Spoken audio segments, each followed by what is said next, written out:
Great stats from Kobe Valentine in the chat.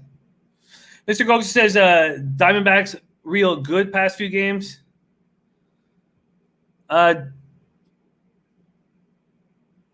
let me get the what happened to the chat here? It's off the. Let me pull this back up. Sorry. Jay Seaton, I don't know what you mean by why deleted. All right, so I'm going to stay off Giants Diamondbacks. Cahill looks very good. What did Cahill struck out 8 batters and 5 in a third, and that was a win over the Diamondbacks. All right, let's move on to Padres Rockies. We're almost through this very, very long card, and that will give us enough time to talk NHL and NBA, then bring on Bebenek for NFL. Padres Rockies, we have the 21-year-old Cuban Adrian Morejon, who I know this is a bullpen day for the Padres, but they say that they can stretch him out. Dylan Turner says, let's go. I'm so pumped for today. Feels like we've been off for 4 months again. I hear you. Very interesting and very important point by Birdie. Great point. I would be keeping a constant check on the trade rumors moving forward. If something looks close, it could impact teams like Red Sox and other shit teams. Mr. Go says, D-backs look real good past few games. I mean, they just stopped the 8-game losing streak, but they've looked better. And the Czar says, line says Giants. When's Weaver going to step up? That's the question. I don't know when that's going to happen. So, Morejon versus Zenzatella. Zenzatella's looked better this year. Rockies are 5-13 over their past 18, and they're going to be using a bullpen. This bullpen's so vulnerable without Yates and Pomeranz. We thought they were going to be very strong. They were used for 3 1/3 last night. And then we have Morejon, the 21-year-old. So look at this Padres bullpen situation. 11 active relievers in their bullpen. 4 worked Friday night. 8 have worked within the past 2 days. And 2 of those pitched multiple innings.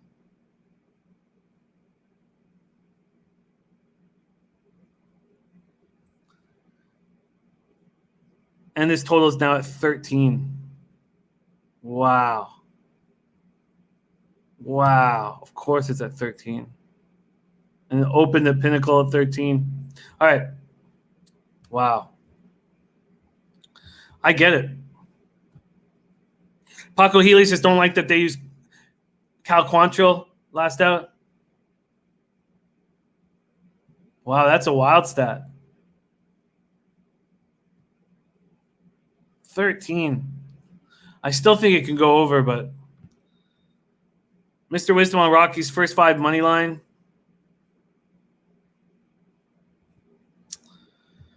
Okay. I'm going to stay off of this game. Too much unknowns.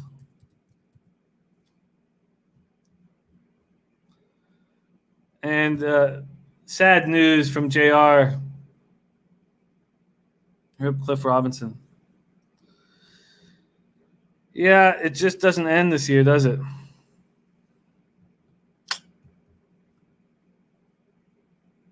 Wow. Okay, let's move on to Mariners, Angels. Justice Sheffield. We cashed with him last start, and I want to cash with him again. It's just that Griffin Canning is pitching well. Is it Canning or is it Bundy? Tell me it's Bundy. It's Bundy.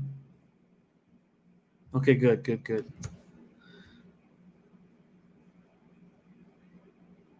Yeah.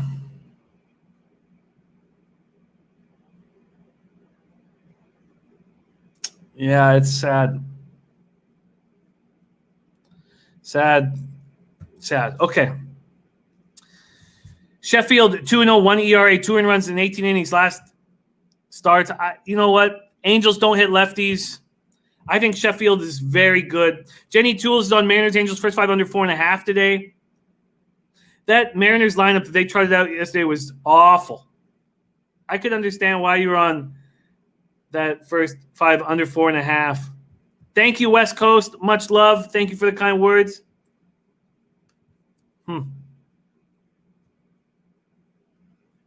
Yeah, that makes sense to me.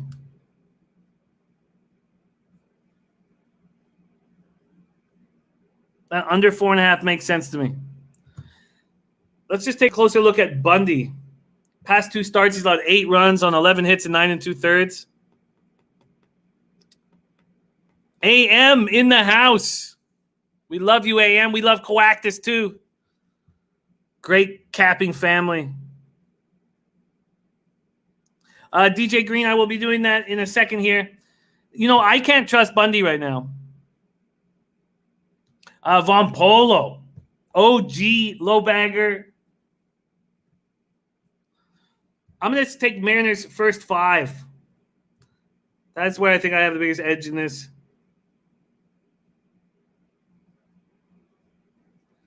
Let's see what I get. Wow, plus 275.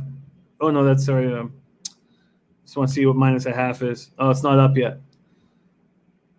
And plus 160 first 5. I'm going. I made this bet yesterday. It was a push. I'm going right back to it. First 5 Mariners plus 160.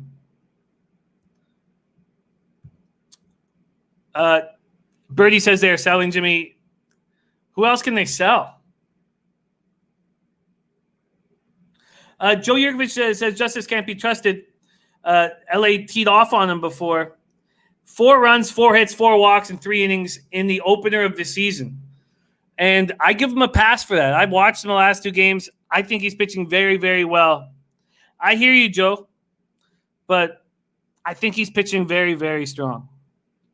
There's Shane Schwader ready to go. Shogun Soup. I agree. Season is over for them, but not for Justice. Remember, Justice was the Yankees' #1 pitching prospect a couple years ago. Look at V. Barry. V. Barry watching while giving blood at the blood bank. We need more guys like V. Barry in the world.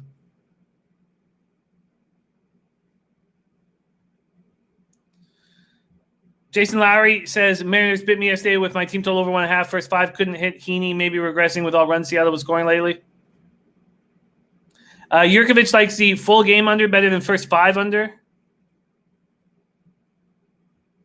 And I love it from the Czar. Justice will be served. All right, so that's MLB locked in. Let's move on to, there's Robert Allen. Love seeing you in the chat. All right, let's move on to NBA. So let's go over what's we are on. Mets minus 105. Cardinals first 5 minus a half and minus 105. I'm gonna have interest in Greinke if the A's win the game 1.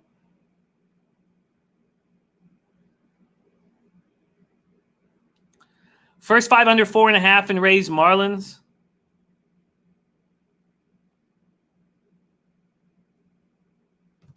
Yeah, Birdie, it was a mistake. It was my lone loss on the card. I wish I had. It was a mistake. And Dad Fan said it's Mats for the Mets.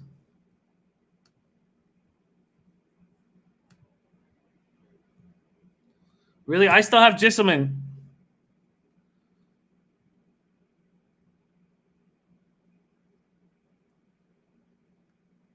Anybody else have the starter for the Mets? If it's Mats, I'm not betting on the Mets. So I'm going to wait to find out. So, okay, let's just say it is Mats. I don't know if anyone come in and let us know. Let's say it is Mats. If we cut Mats, if we cut the Mets look.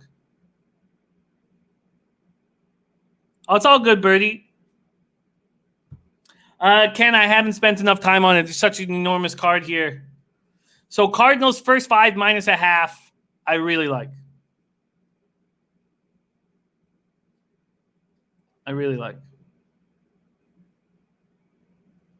Oh, no, Gisselman. Okay, Gisselman. Okay, I've got Gisselman too. No worries, Dad Fan. So Mets, Cardinals first 5 minus a half. Rays Marlins first 5 under 4.5.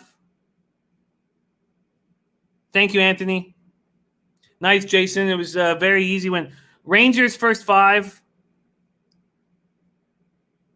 And Nationals minus. Okay, I'd say my favorite bet on the card is the Nationals. Nationals minus 115. So much so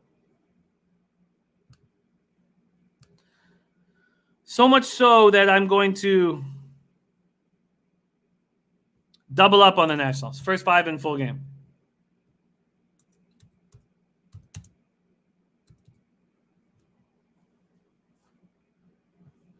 I like it. Kobe endorsing it.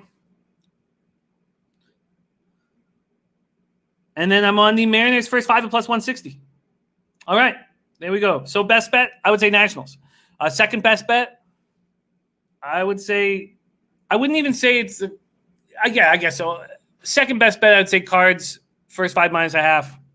And then the bet that I really like is the Justice Sheffield first 5. But Joe being on the other side makes me nervous.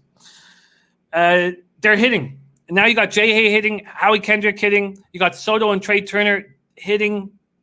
And they can get back into the playoffs. The Red Sox are done. All right, beautiful. Let's move on to NBA. NBA, we were on a nice, beautiful run. Beautiful run. I like it, Kobe. Oh, and Ron Crawford in the house. Spreadsheet play. Chicago White Sox. Robert Allen going Yankees, Mets over 10. Spreadsheet play. White Sox for Ron Crawford. There it is. And Birdie says Nats get hot. That's what they do. And there's Picasso the Prophet. Great capper. And Prince of the City says, finally, real sports. Let's go. We've hit 12 of our last 14 sides and totals in NBA. 12-2. We were rolling. Then we've had very important stoppage. And now I'm nervous. We were going to take the under 227 in Magic Bucks in Game 5. Astute Chaos coming in. Sage Lawrence says, what totals are we feeling in NBA? I'll tell you what, I'm scared. Because I felt like I had such a good read on things. And I'm scared. Big day at Saratoga today. Dennis Garcia in the chat. I will link Dennis Garcia's odds.com article.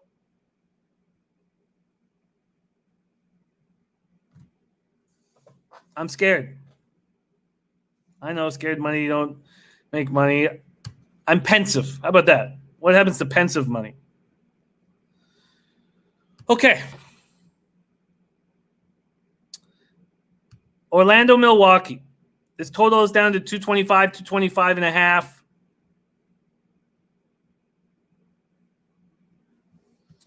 Yes. Kobe, scared money don't lose money, though. Oh, that's funny. I've never heard that.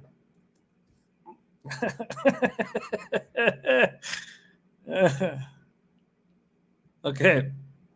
Sabino, Clippers minus 10 seems easy. I'll tell you what. Nothing is easy in NBA. It's not like NHL. All right, let's talk about pace if we're going to talk about totals. So the Magic in their 8 seeding games had a pace of 101.31. Bucks had a very fast pace, 106.74 in their 8 seeding games in the bubble. And then in this series, they've had a pace of 104.38. So they're moving more towards the Bucks. So we thought maybe Aaron Gordon would come back. He's not coming back. Unsuccessful attempt to recover from a hamstring injury. In their 3 games that the Bucks have just won, they're shooting 50.8% overall and hitting 16 threes a night. Lavelle Winfield says no defense in NBA games today, I bet. I thought after the Bucks won the first 3 games that maybe I was going to bet the under, but I was like, I hummed and hawed about taking Orlando early. They've won these 3 games by an average of 14.7 points. Middleton stepped up. Shane Schwader says I like Middleton over a ton.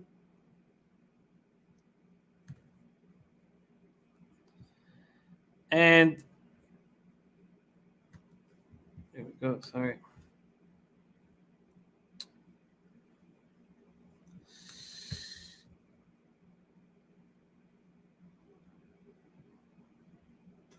Ace Purple says if the Bucks when it gets to the forfeits, it's very questionable how the Bucks are going to deal with it. I don't really know. The Maharishi back in action says Gordon Isaac being out has made the Magic a 3-guard team and has pushed their pace up. Bucks fastest pace team in the league. That's very good. Very, very shrewd points here. So Middleton stepped up in a big way last game. Orlando in that last game, and we took overs in those last 2 games, especially in game 2. Game 3. Game 3 was our big over bet where we put more money on it because Orlando had shot so poorly in game 2. If the pace stayed what it was at, then the over was sort of a slam dunk. And I know they only got there by a few points. Drew Patterson says Vucevic over. Okay, so this is how I think things are going to bang out here, and I'm nervous talking myself into this. But I think after the Bucks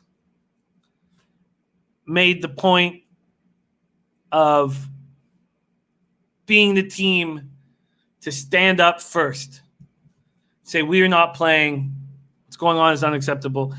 To me, I think that's going to make them even more focused. And I would like to back them early.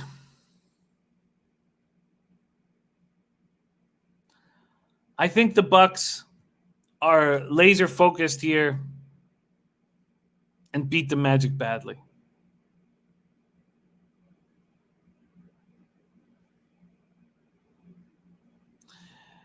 The focus is going to be on them for being that first team. And I think they're going to beat the Magic badly today. But I can't sit here with the -5 first quarter. There's Die Hard MMA podcast. We got Clint in the house.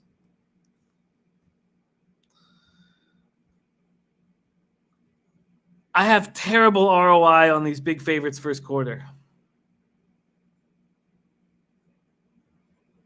But I just think, and Czar's taking Magic +5 first quarter. I just think that the Magic stomp on the Bucks stomp on the Magic's throat. Oh, and Die Hard says I'm tailing OG Wham, Trot Wham, Bucks and Lakers first half. Geghard A. I can't, Dennis, take a -20 at a juicy number because if I'm right, then the Bucks don't play anybody in the fourth quarter, and then the Magic can lose by 15. And then you're sweating out the 13.5.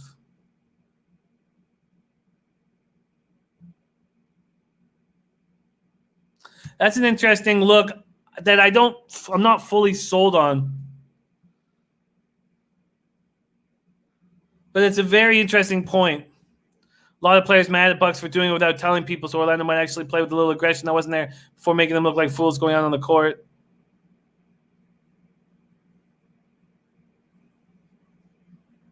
And Lavelle thinking differently. Magic moneyline first quarter is a lock. The Bucks won't even be out there.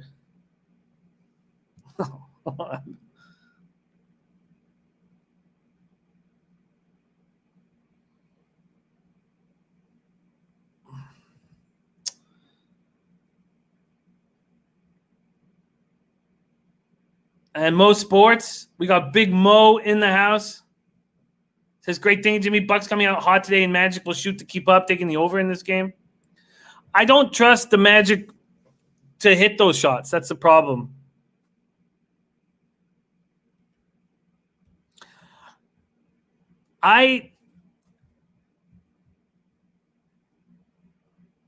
Birdie has a good point back to what our guy Kobe was saying. Says it's more about what it would do for the Bucks. Let's remember they were the best team in the NBA. It's more what it will do for the Bucks. Other teams need this badly. You know, I don't care. I don't care what Orlando feels.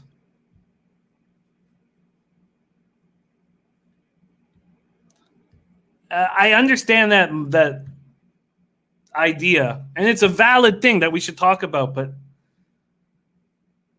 I don't care.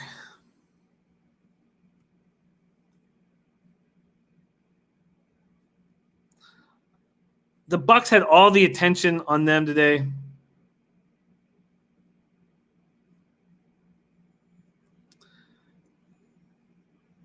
I think that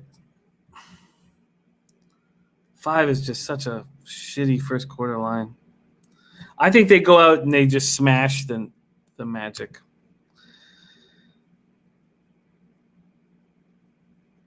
Gary says Bucks just spend all the time protesting stuff. No one's mind is being on basketball. They even said games are not important. I see closer numbers in these lines. I could be wrong. I get it.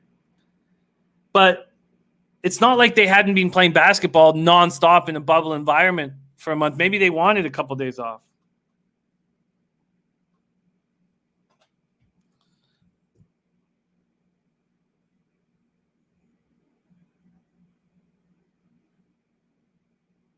Yeah, Princess, he said the Magic feel disrespected when they were getting smacked by 30. How did they play after that?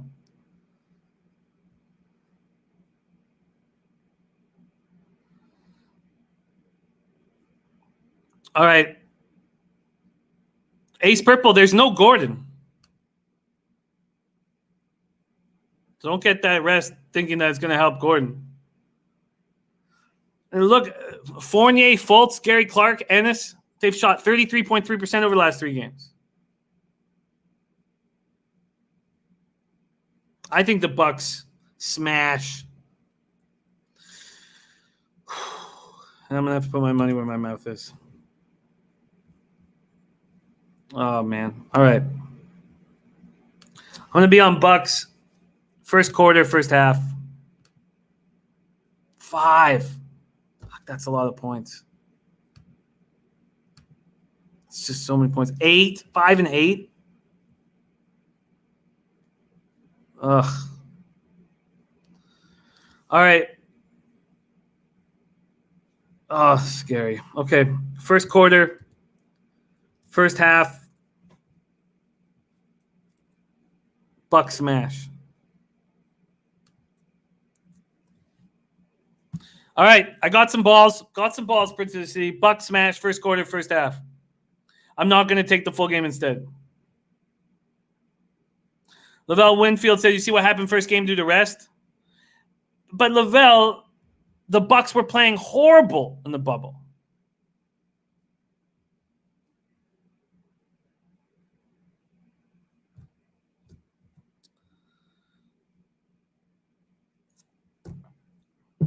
All right, let's move on. And we've got a lot of work to do because we're talking NFL very, very soon. Thunder Rockets. Thunder Rockets. Okay, so the pace slowed down. Let's go to the full game. And it was the shooting percentages that went up, and that's why these scores were so high. The total opens up at 226.5. There's now 227.5, 228, 228.5. Houston opens up at -4.5. They're now -5. You can still find a 4.5. Yes, Joe. That's what I'm banking on.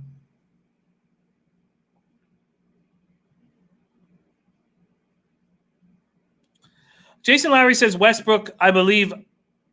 I don't.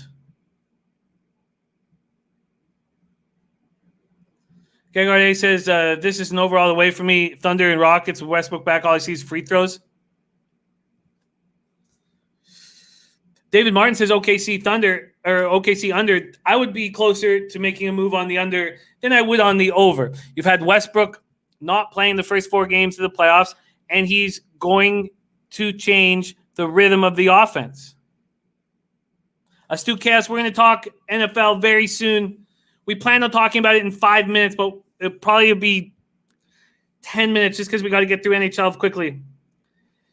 So what happened was Donovan started coaching. He started playing small ball back at small ball. I don't know why it took him 2 games to make that decision. He's not a good coach. He starts playing Paul and Schroeder on the floor together. He takes Steven Adams off the floor, uses Gallinari as the only big, And lo and behold, the Thunder can beat the Rockets. Now we have Westbrook coming in, and it's very difficult. It's very difficult to make a move on even a total and a side when we know how things are going to be so different. Shane Schwader says Gordon coming off the bench now. Houston is deep. Shane, Gordon hasn't been scoring. Maybe he needed a couple days off.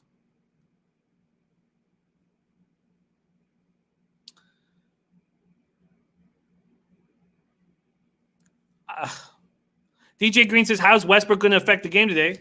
Well, he's going to make Luguentz Dort the most important player on the Thunder, and he's going to change the chemistry. And I don't expect he's going to have the ball.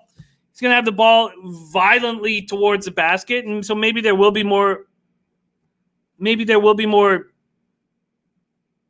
fouls, which could lead to an over.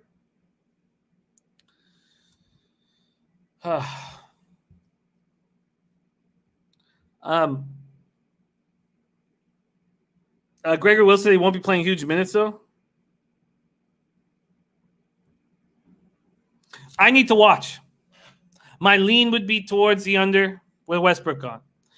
Shane Schwader said Westbrook going to blow up on Thunder, his former team in the playoffs. I tell you what I am doing. I'm taking Luguentz Dort, and I'm taking over 14.5 points and rebounds.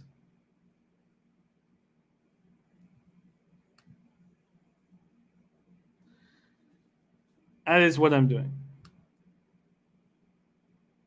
They're hanging his rebounds at Bet365 at 3.5 at -170. There's a parlay piece if you need one. They're not moving it up.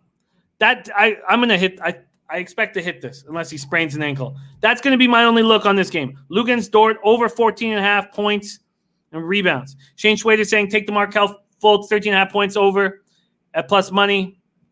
I'm not going to put anything on the Magic. I don't trust them. Nilo says Westbrook prop under 20.5 looks decent. Guy's an animal. He can completely take over games. He's a spectacular basketball player, and he's emotional. And he's going up against his former team, and it's tricky. The one thing I wouldn't do is I wouldn't take an under on Westbrook points props because he would very comfortably destroy that. All right, Luguentz Dort over 14.5 points and rebounds. I'm going to, and Brady's saying full of adrenaline. Look, I love it. I love that Westbrook's back. I love this series. I love it. This has been the most fun series to watch. I can't wait to watch more. West Coast says Dort's points, rebounds, and assists. He's averaging 1 assist a game. I don't see any point to bring in the. I don't think it hurts you, and I don't think it helps you to add the points, rebounds, and assists. I'm not going to, though. Okay. That's it. Only for me, Luguentz Dort. Then we get to Blazers, Lakers. And my whole plan before was to take the Blazers first quarter as soon as it got to 5. It got to 5, and I was like, and this is what when I really wanted to bet this. I do think it probably gets to 5. Shane Schwader says, you haven't been watching Fultz in the playoffs. I have. Look, Fultz has looked good. He looks good until you compare him to Tatum. Fultz has looked good. And I think that you can get it. I think that you can cash it, and I will be cheering for you, Shane Schwader. There's Guillermo Zertucci in the house. Great to see you, Guillermo. Robert Allen says Blazers already checked out of the series. I think they're ready to just go home. I really thought that with Dame and the quick turnaround to Game 5, with Dame out, I was like, man, this Blazers first quarter could cash. Now I don't. I don't have the. I really liked it on Wednesday.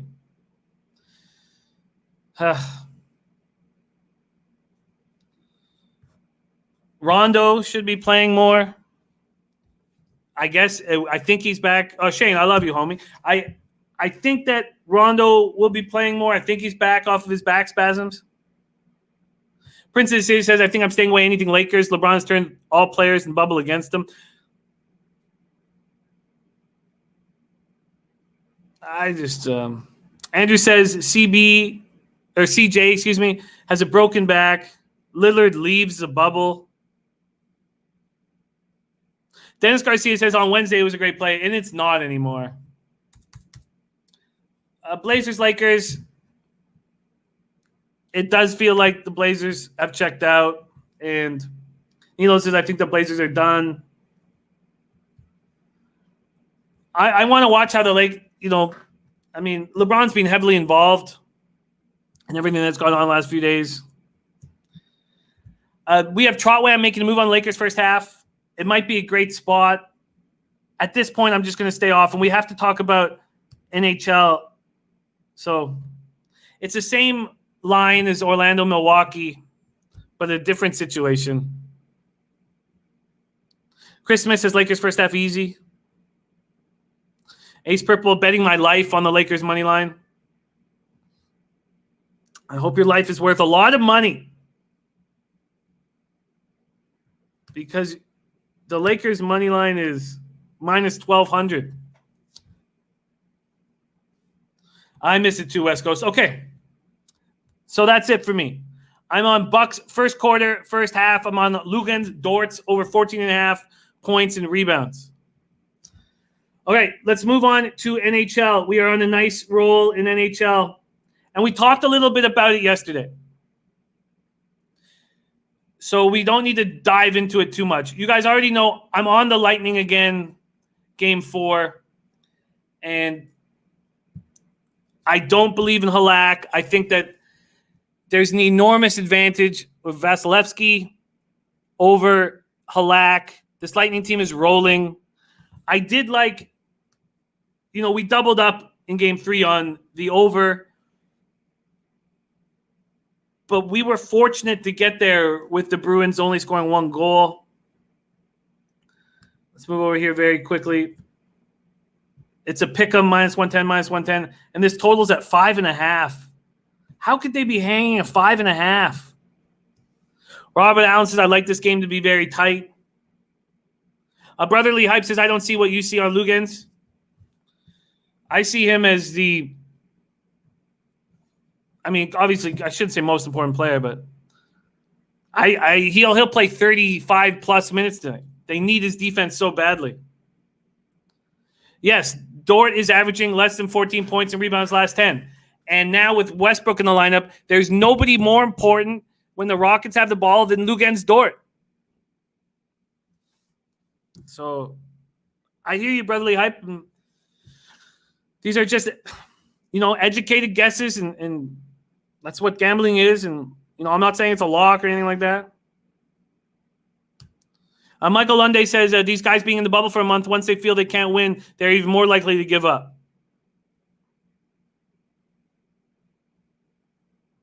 And Longshot Louis said it's the smartest thing I've heard anywhere, Lunde. Shane Schwader says Stars going to win series against Avs. I don't think so, but and Birdie says because the perception of this game is exactly what you are saying, Jimmy. That's why I'm cautioning you on Tampa today. Mr. Gogo says Halak and company play tight behind him. All right. This game pops off in 25 minutes. Let's talk about the other games a little more, and then let's bring on Rob Bebenek and talk NFL. And just last point with this Lightning Bruins, I'm surprised it's still at 5.5. Lightning 19.2% power play. Bruins 21.6% power play. Bruins have the perfection line. Lightning are rolling 4 lines with speed. And I've always said that NHL is different than NBA. When something looks too easy, you don't need to worry. You bet it. I'm betting that Halak gives up at least 3 goals. Could be a 4th and empty net. Damon Santori says, Jimmy, we find out the gender today. Hope all is good with you and the fam. Damon, that is very exciting. You got to let us know how it goes. Sending you all the positivity That's very exciting. Damon finding out the gender today. Okay. Flyers, Islanders. I was all over the Islanders when it was the second half of a back-to-back. The way they were rolling 4 lines. Varlamov being pulled after that long shutout streak, allowing 3 goals in the first period, being pulled. I thought he was rested. I thought it was a nice spot where we could take the Islanders in Game 3 and then go back with the Flyers in Game 4 because the Flyers are 11-0 since January after losing a game. There's razor sharp picks in the house. We are 1 week from the Kentucky Derby and Razor Sharp's birthday. Now that's all out the window.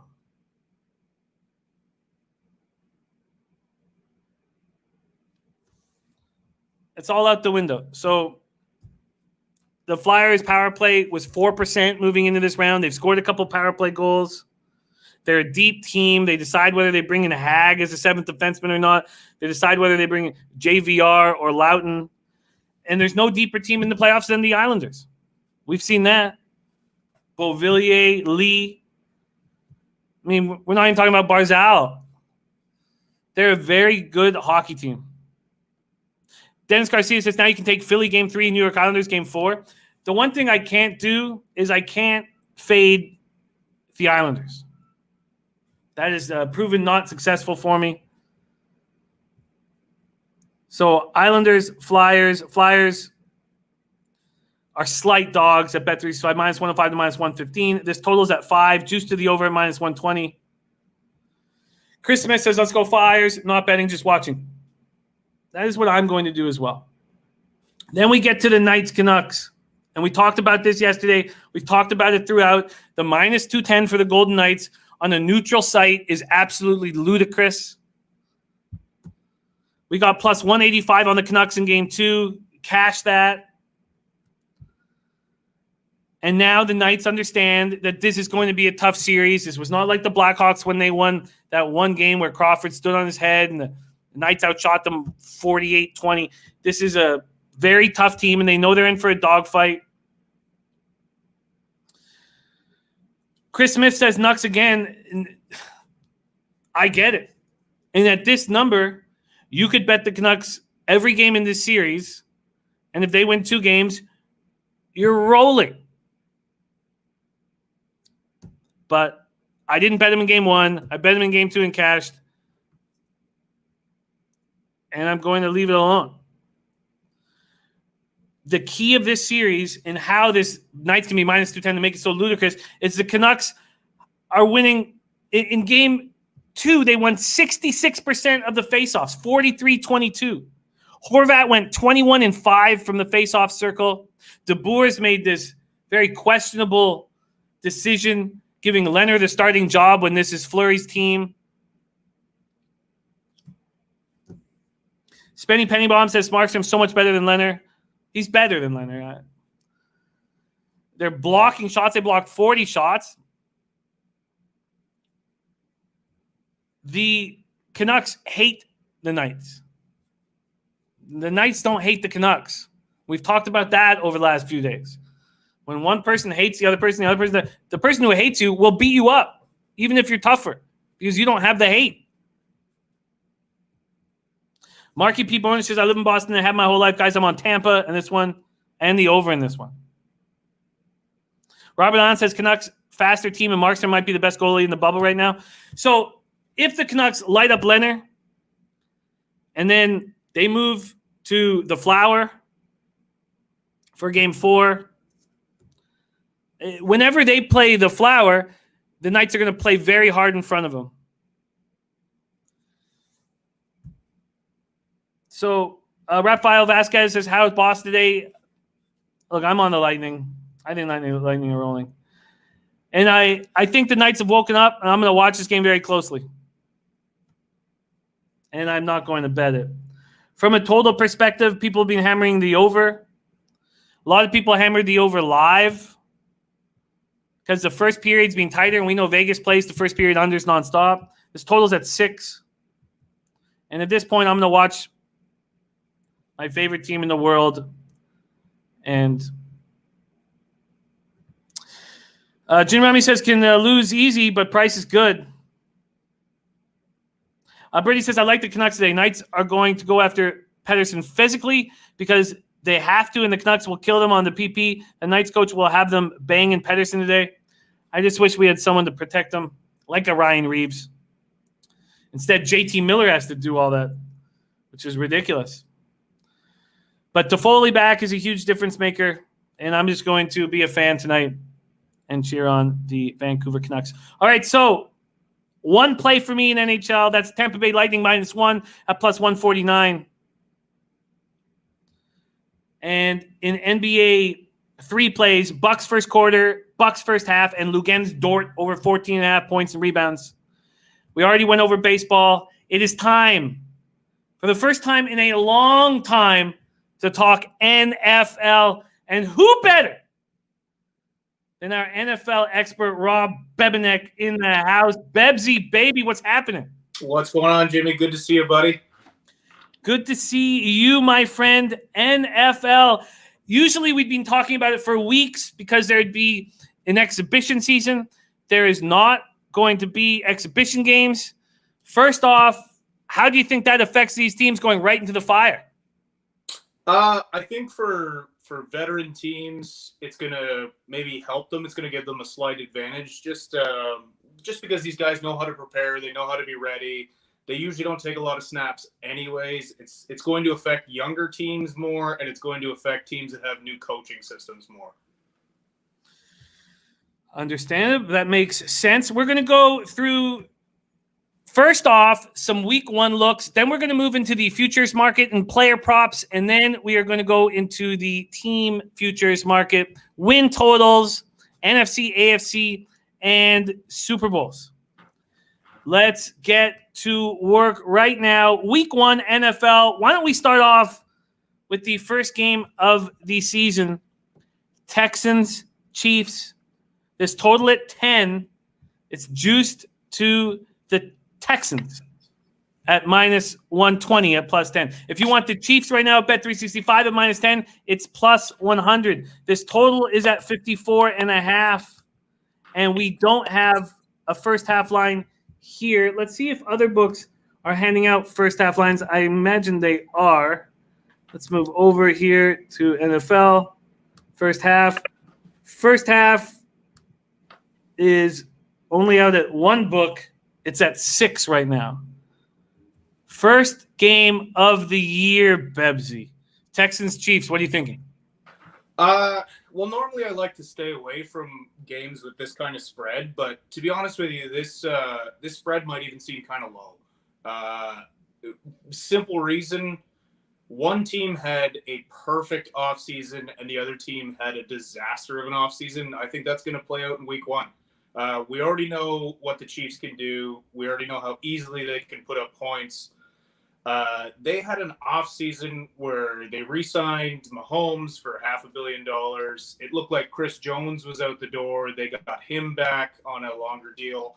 They extended Kelsey. They had Sammy Watkins take a pay reduction to stay. That tells me this team is there to win. They're all on the same page. Now, the flip side, you had Bill O'Brien make maybe the most bonehead trade in the history of the NFL. Arguably the best receiver in the league, best hands in the league, easily. Top 3 receiver in the league.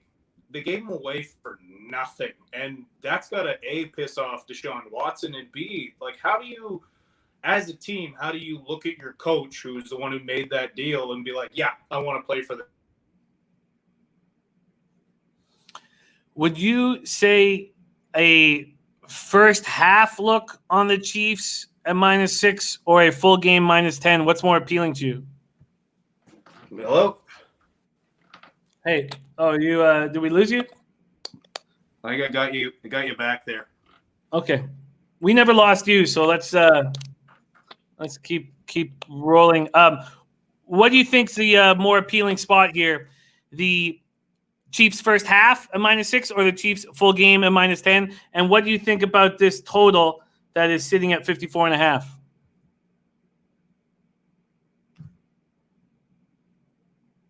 All right, we've lost. We've got a frozen Bebsy.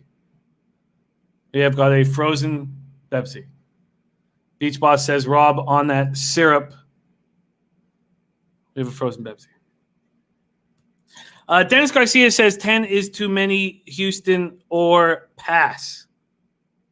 Ace Purple says fail. That is what has happened so far here. It's okay. We'll see if he can get his shit together. Birdie says props for this game. Clyde, Edward, Hill, anytime TD Chiefs. Second in the NFL on red zone rushes. Great look week 1. That is from our Birdie right here. From our Birdie. Okay, we got Bebenek back in action here. Let's see if we can get right back to it. Let me get this. Bebsy, you back in action? Yeah, we're good again. Sorry. Okay, no problem. Let's talk about Dennis Garcia says 10 is too many points. Says Houston or pass. What do you think about -6 first half, -10 full game? What do you think about the total of 54.5? And do you think this might be too many points for week 1?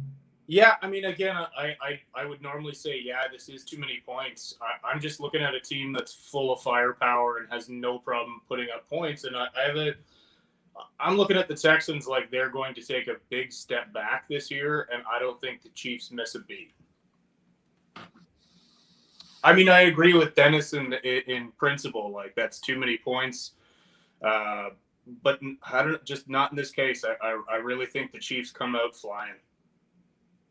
And this total at 54.5, do you have a lean to the over or under in this spot? We don't have team totals out yet. Yeah, I mean, typically early in the season, I like a lot of unders. I don't know if I do for this one. I can see the Texans adding some garbage time points in this, but for me, I'd like to stay away from the points total on this one. Let's go to any other first week looks that have caught your attention week 1. Is there anything else you're looking at? I can't stop looking at this Ravens Brown one again. It's a pretty high total. It's -8 for the Ravens. But I still feel like I got to take the Ravens. And it's not a knock against the Browns, although if you look at what the Browns did with their coaching hire, they had narrowed it down to Kevin Stefanski of the Vikings, their offensive coordinator, and Robert Saleh, the defensive coordinator for the 49ers. They played head-to-head. You got to see these two coaches square off. Robert Saleh and the 49ers embarrassed Kevin Stefanski and the Vikings. And what did the Browns do? They hired the loser. It's just such a Browns move. So I can't bet on them. I can't believe in them yet. The jury's out on Baker Mayfield. The talent's there, but the guy's such a sucky baby, and he's always moping. And I just don't see him as a leader. And the Ravens, they're second to only the New England Patriots over the last 2 decades as far as consistency goes. They're hungry after 2 early exits. They've left the playoffs in the first game, 2 years in a row, and I think they're going to come out firing. Again, I like the Browns this year. I really do. I think they'll be better. But like I mentioned before, they got a brand new a coach, brand new system installed, and I don't know if they're going to be up to speed right away. Whereas the Ravens, aside from the Earl Thomas fiasco last week, they're just going to keep rolling right now. The Earl Thomas fiasco is strange in that it's going to cost them a lot of money. Yeah, I mean, that tells you just how much you need to know about his character and what he's doing to that locker room. If there's more than obviously the scuffle at practice that gets a guy like that jettisoned from a team. When A, they're contending, and B, they, like you said, they're going to lose money on this. They got a hard cap hit now because of it. Dennis Garcia says defensive coordinators have had a full offseason to figure out Baltimore's offense. What do you think of that comment? Very interesting. Well, they said that last year because when the Chargers beat them in the playoffs in 2018, everybody's like, "Oh, they figured it out." Clearly, they didn't because they went off last year. and it's not so much about figuring it out. Fine, you can figure it out all you like. You still have to stop the players. Hollywood Brown's put on like 20 pounds of muscle. That's going to help that guy. He's sensational if he's healthy, and the fact that he's put on some size. Look, they added Jeff Okuda, who's an absolute stud. I don't know. This Ravens team is very good. They got better. I don't think they're going to miss Earl Thomas. There's no way that they would let him go if they didn't have plan B, especially during, this is a run for them. They've got a shot. Interesting. So far, your card will start out with two big favorites, Chiefs and the Ravens, week 1. Is there anything else you're looking at? I'm looking at Dolphins Patriots, and I think the Dolphins can cover. The Pats are favored at -6.5, and everyone's going to be like, "Oh, you think that because of Tom Brady?"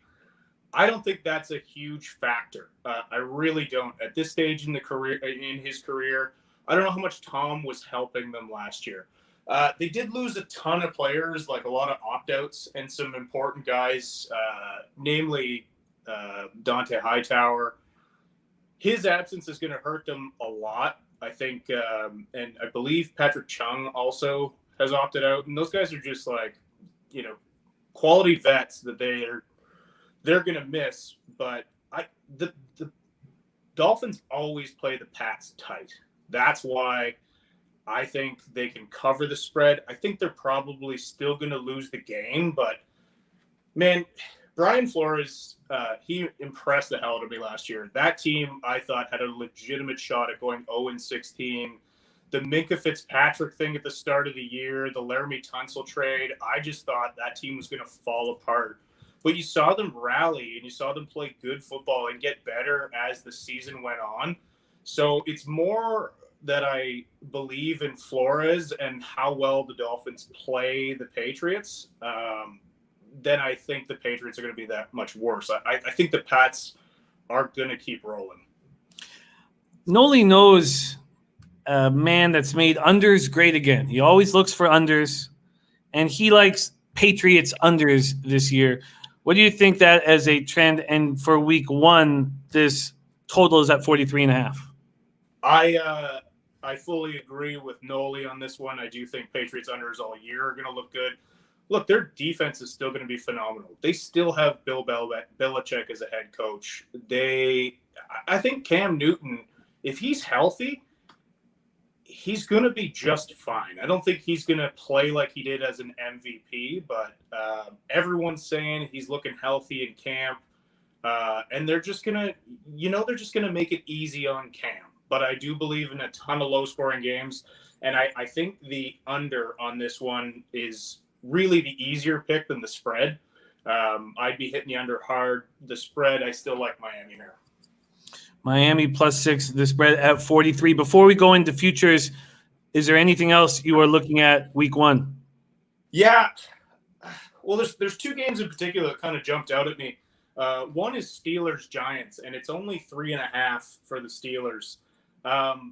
This is a team that was down to Devlin Hodges last year and still winning football games. Big Ben's back.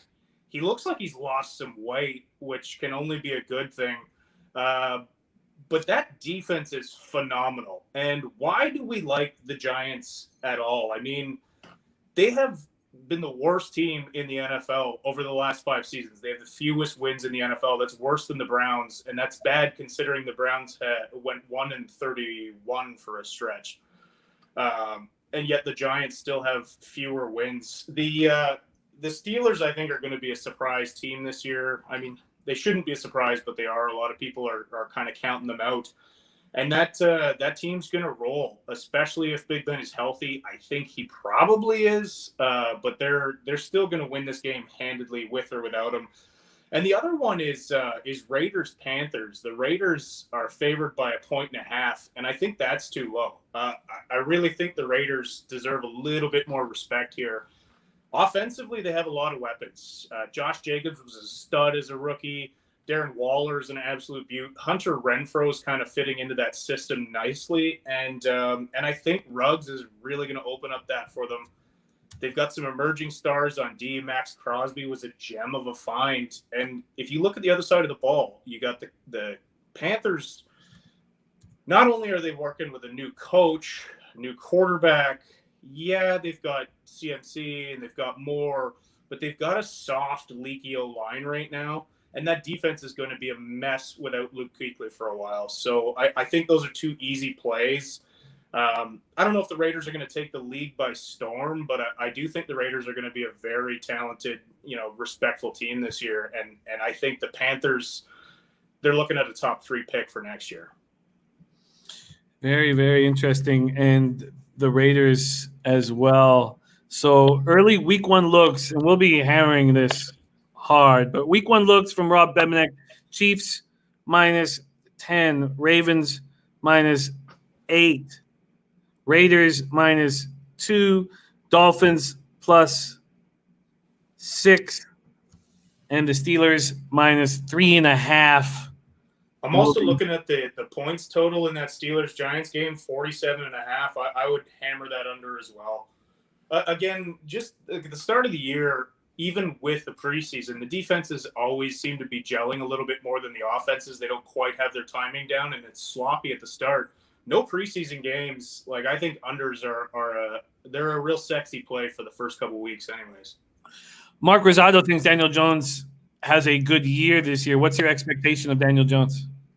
I like Daniel Jones, and I think he was unfairly criticized because of where they drafted him. He looks the part. He's got to protect the ball better, but I do think he'll develop into a good quarterback. I worry about his weapons right now. Golden Tate is a critically underrated player, but Sterling Shepard, spotty, Evan Ingram, streaky. They really have Saquon Barkley and Danny Dimes, but I like him. I do think he's pretty good.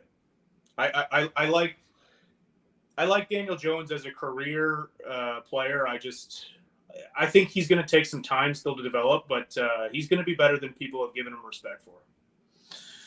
I like it. Okay, let's move into some of the future player props that you are looking at, the player prop futures department. What has been the first thing that's jumped out at you? There's a lot I don't like and I wouldn't touch because it's a crapshoot. For me, passing yards from QBs is one I'm looking at. And the one that jumps out to me right away is Jimmy Garoppolo's at 3,700 yards. I think that's an easy over for a couple of reasons. One, he was coming off an ACL injury last year, still learning that offense. Kyle Shanahan's offense is very QB friendly. I think he easily gets over 4,000 yards. The Niners haven't had a 4,000-yard quarterback since Jeff Garcia, but he's got a lot more weapons this year. They're kind of limping out of camp right now, which is going to hurt. But I think a year removed from that ACL, after a full year in that system, we've seen what quarterbacks do after they master Kyle Shanahan's system. I think that's an easy take for Jimmy Garoppolo's passing yards on the over. In fact, I would look at all of his stats and think about overs for that. Drew Brees jumps out at me too. He's 3,900 yards. Now, the old Drew Brees, this would be incredibly low, but Drew Brees' arm does not look the same. He looks like he's putting everything into every throw and struggling. That combined with the fact that, they've got a powerful running attack, and they've also got Taysom Hill, who's going to take, I think, even more snaps from Brees this year. So that, to me, I would look at the under. And also Cam Newton's over is intriguing because they've only got him at 2,950 for yards. Sure, we don't know if Cam's healthy or not, and maybe you want to lay off just to see him, but I personally think that offense will work just because McDaniels and Belichick will make it so. So I just think that's so low. It's an easy over to take. And the other one's Kyler Murray. Kyler Murray's 3,850 for yards. They added Hopkins. He's in his second year in this system. They're going to be an all-out aerial attack. Kenyon Drake's a good running back, and they're going to use him, but they'll also use him in the passing game. I think this is an easy over for Kyler Murray. Those are what I like in yards. I also noticed Patrick Mahomes' passing TD totals is 34.5. Does that not seem extremely low? 34.5 does seem low. I mean, he got hurt last year, so unless you're worried that kneecap's going to slip out again, I think 34.5 is a nice take here. Like, that's just I'm looking at an easy payout if I'm jumping on that. I think Mahomes easily gets to 40, but he's probably going to be closer to 50. Spenny Penny Bombs likes Kyler Murray to win MVP. Let's see what that look would pay out. What do you think of Murray to win MVP? That sounds like a Cardinals fan. Yeah. Yeah, sure. Put $5 on it and see if it happens. I like Kyler Murray. I think he's a fantastic football player. MVP is. I hope that's hyperbole coming from a Cardinals fan. I hope that's not a genuine take. 20. He says he's not a Cardinals fan. He's a Patriots fan. 20-1 on Kyler Murray to win MVP right now. Mahomes at 3.5-1. Lamar 5.5-1. Russell Wilson 6.5-1. Dak 12-1. Dak, come on, come on. Dak. Brady 16-1. Deshaun 16-1.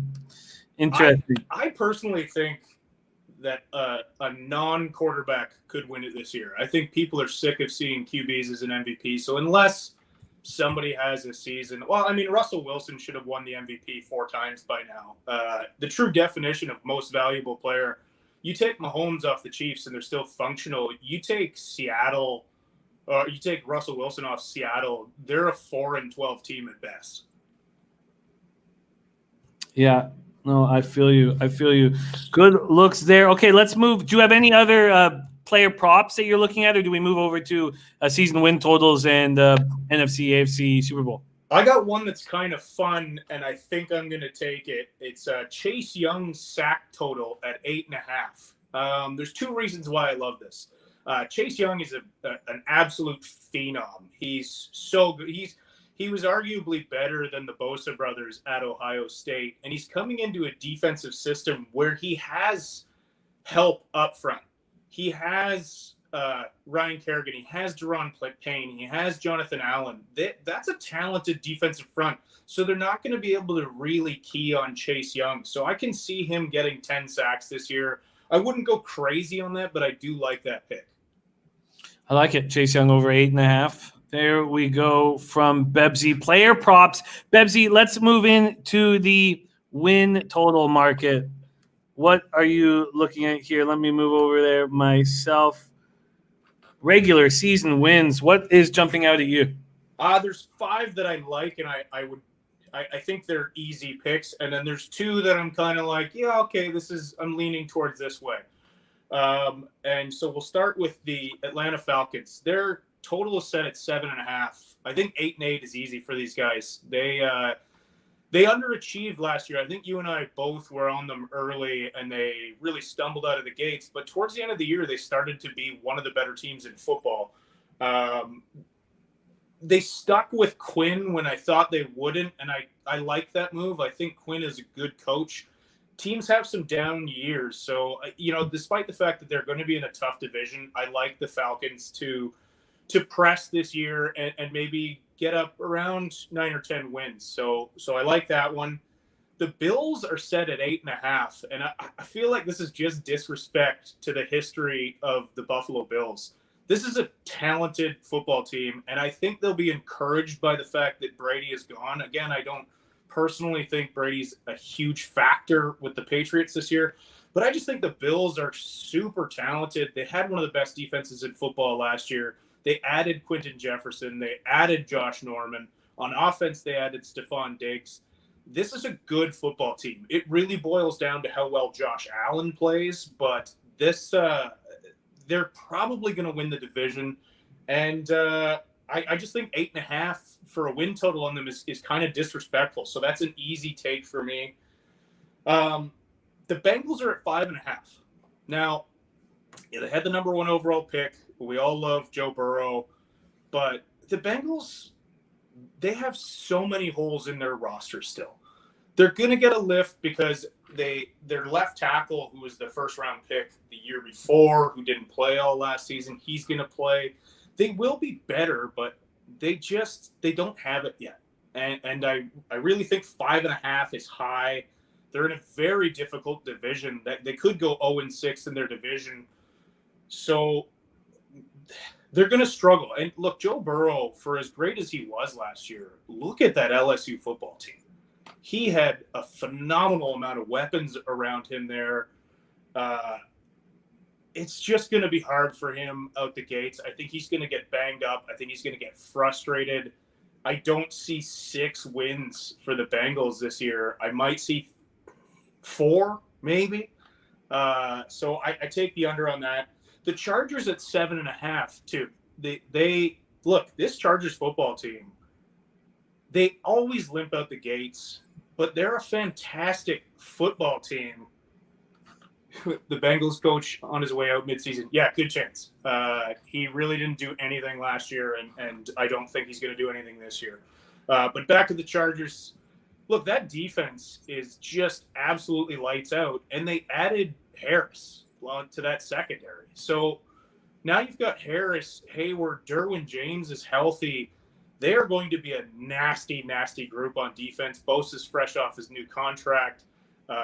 Melvin Ingram on the other side. They're going to be so strong on defense. And I think Tyrod Taylor might be an upgrade over Phillip Rivers at this stage in the career. Phillip Rivers just throws picks now. He underthrows so many balls. It was probably frustrating for a lot of these guys playing with him last year. And Tyrod Taylor has never been given a fair shake anywhere he's gone. I think he's obviously not a stud, but I think he's a very serviceable quarterback. And therefore, I think the Chargers are going to be very good. They don't lose anything with Melvin Gordon. Melvin Gordon is the most overhyped running back in the NFL. If you look at his highlight reel, it's really sad. Like, he just runs through open holes. That's the only time he gets yards. He doesn't make anybody miss. He doesn't break tackles. He's a trash running back. They're not going to miss him. They still have Eckler. I think that team rolls, again, in a tough division, but they're going to be over 7.5. The other one is Niners 10.5.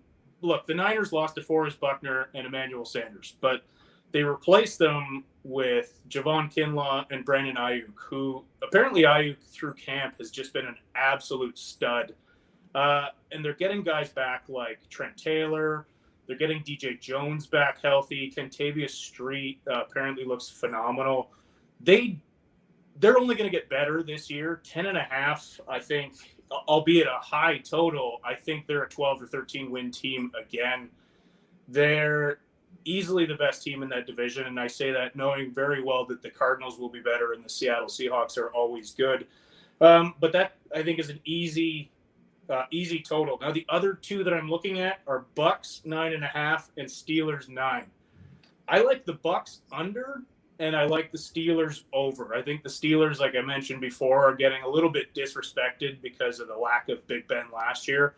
I think they hit the ground running, and that defense will easily carry them to 10-plus wins this year.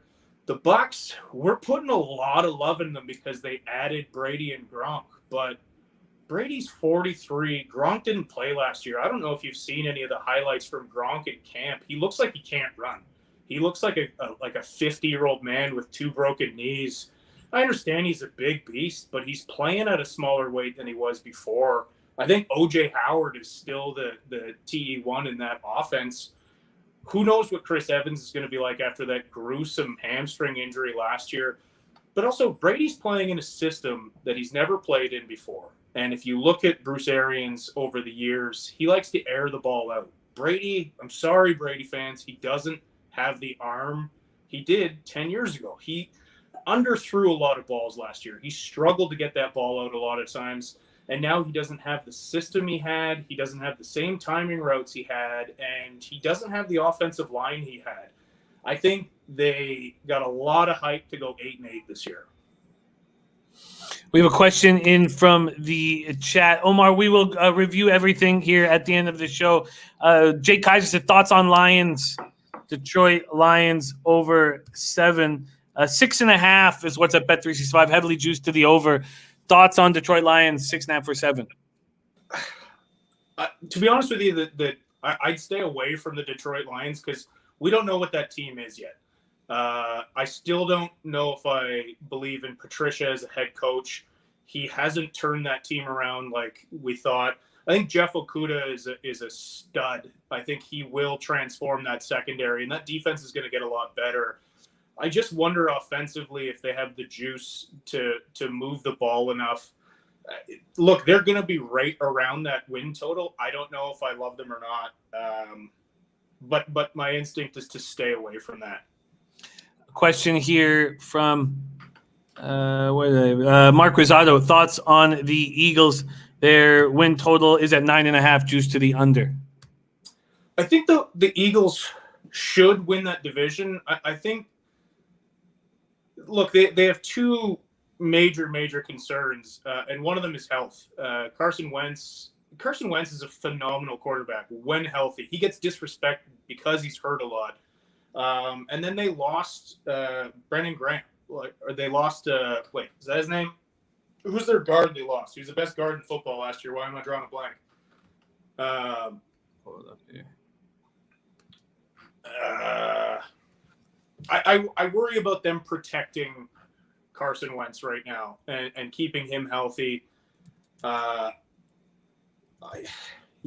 don't know. They should be the best team in that division. I think for all the love that the Cowboys get, they didn't address the needs they really should have in the offseason. They added CeeDee Lamb to an already very talented receiving core when they should have helped out their secondary, and they should have probably looked for an early replacement for Travis Frederick. Brandon Brooks, thank you, Mark. Losing Brandon Brooks is really going to hurt. He was the best guard in football last year, and look, their priority is keeping Wentz healthy. So Wentz is healthy, they should win 10, 11 games maybe. But if he gets hurt, it's season over for them. I like it. Great breakdown. You're going to see Bebsy all year long here on odds.com breaking down NFL. Any looks in the to win Super Bowl, to win NFC, AFC, any looks there for you? I mean, you'll be hard-pressed to convince me that we're not going to have a Super Bowl rematch. I know how rare that is. But I just can't see anybody beating the Chiefs, and I just can't see anybody beating the Niners. I mean, off-season wise, this was a relatively uneventful off-season. Yeah, a lot of big moves happened, but not quite like other years. Obviously, the Brady one is big noise. The Saints are super talented, but I wonder if Drew Brees' arm is going to hold up for yet another season. So, I mean, that would be my preseason pick for those two, and it's not a sexy pick. It's not a glamorous pick. In fact, it comes off like a very lazy pick, but that's just how I feel. I think you have challengers, but in my opinion, those are the best two teams in football right now.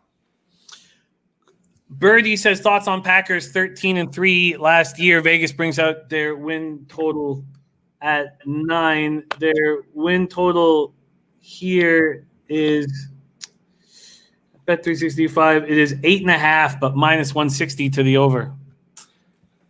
I think the Packers take a step back from their wins last year. Look, their wins last year kind of were inflated from a very easy schedule. It comes down to Aaron Rodgers and how happy he is, and I don't see him being very happy this year. Spending a first-round pick on a developmental quarterback is something that Packers did with Rodgers, but I just don't